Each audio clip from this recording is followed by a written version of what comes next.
নমস্কার, আজকে একটা ভিডিও নিয়ে চলে এসেছি। দেখতে পাচ্ছেন যে কলা পাতার মধ্যে রয়েছে গোবর, গোবরের উপরে হলুদ। এই হচ্ছে আমাদের হলুদ, এই হচ্ছে নিম পাতার জল, আর হচ্ছে এই জল করার পর এই পাতাটা কেন করছি আজকে। প্রথম আমাদের ফার্স্ট শটে একটা বলা হয়েছে ওই একটা পদ্ধতি করতে পারেন। আজকে সেকেন্ড একটা পদ্ধতি বলে, সেটা হচ্ছে যে গাছে ফাঙ্গাস অ্যাটাক, গাছ তাড়াতাড়ি গোড়া পচে যাচ্ছে গাছের, এবং মাটিতে অনেক ফাঙ্গাস অ্যাটাক হচ্ছে।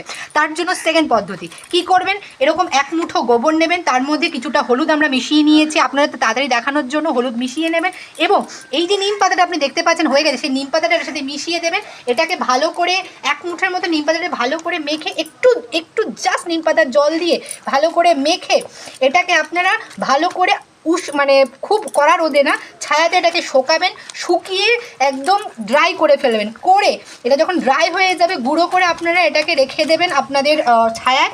এবং এটাকে যখন গাছে খাবার দেবেন তখন এই খাবারের সাথে একটু করে